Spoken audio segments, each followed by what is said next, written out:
नमस्कार मित्रों, कैसे हो? उम्मीद करता हूँ बढ़िया और प्रसन्न होंगे। चलिए प्रसन्नता के साथ आज पढ़ते हैं 3.2 यानी एक्सरसाइज 3.2 का पहला प्रश्न।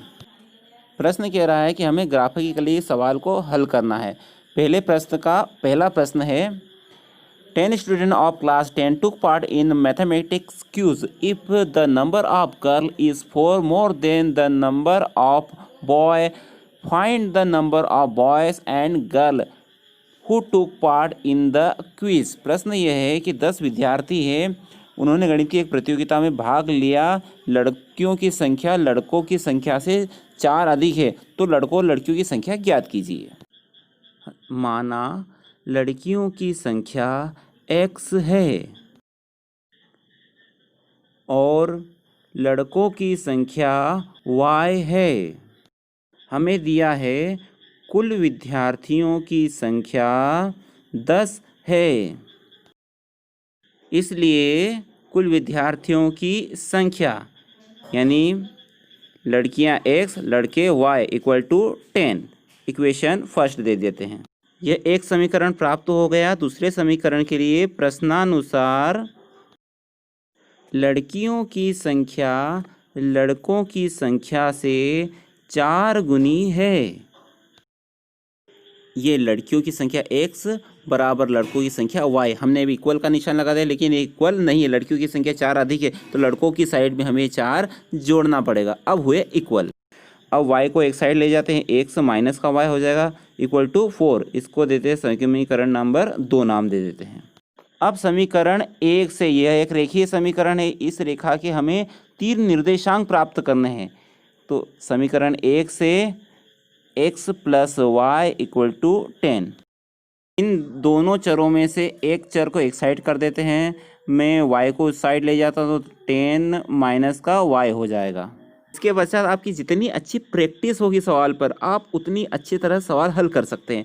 यहाँ अब हम y के स्थान पर ऐसी संख्या मानेंगे ताकि उसे ग्राफ पेपर पर प्रदर्शित करना सरल हो। तो समीकरण को देखकर आप पता लगाइए y के स्थान पर क्या रखते हैं, 5।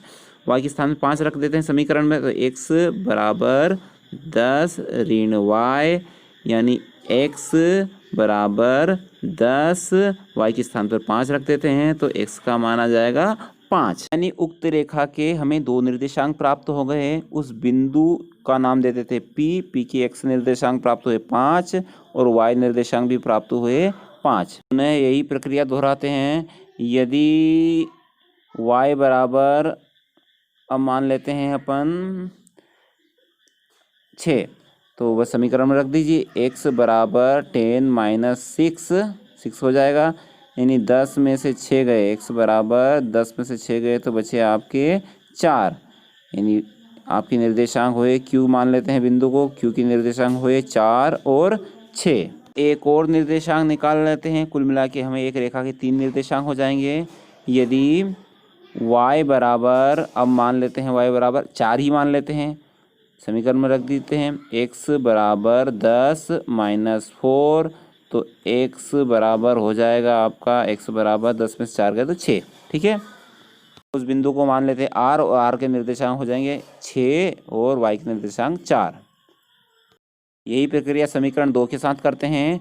समीकरण नंबर 2 से, समीकरण नंबर 2 था हमारा x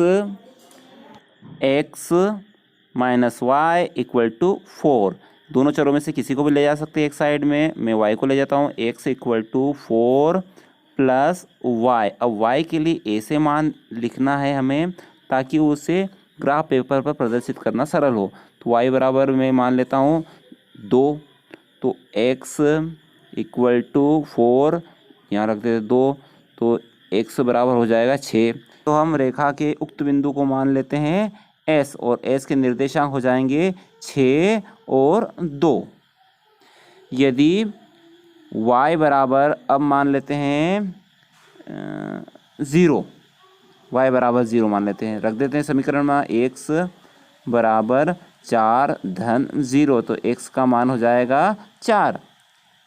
तो दूसरे बिंदु के निर्देशांक हो जाएंगे, दूसरे बिंदु को t मान लेते हैं, t के निर्देशांक हो जाएंगे 4 और 0। यदि y बराबर, अब मान लेते हैं अपन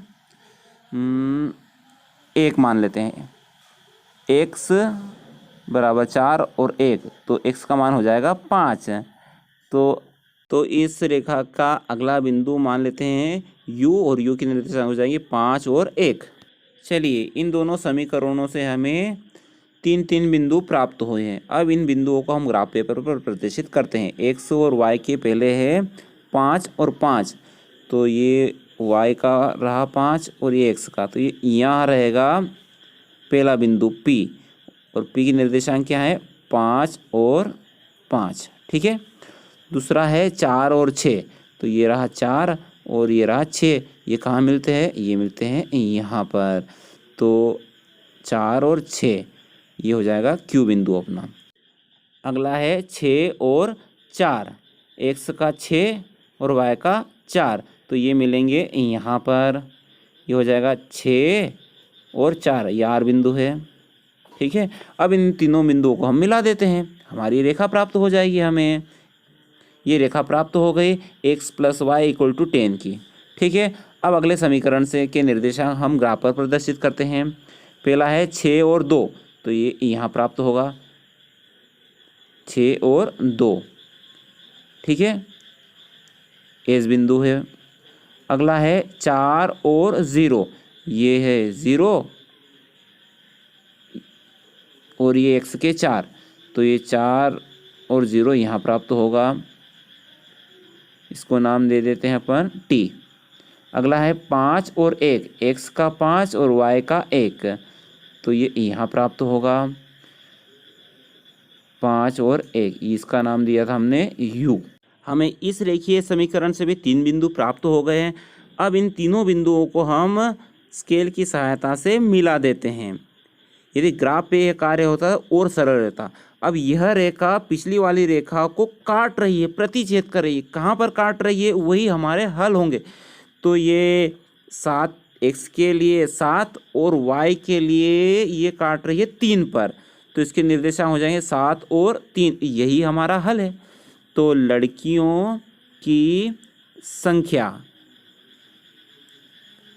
क्या मानी थी हमने, x, और x का निर्देशांक कितना आया है 7।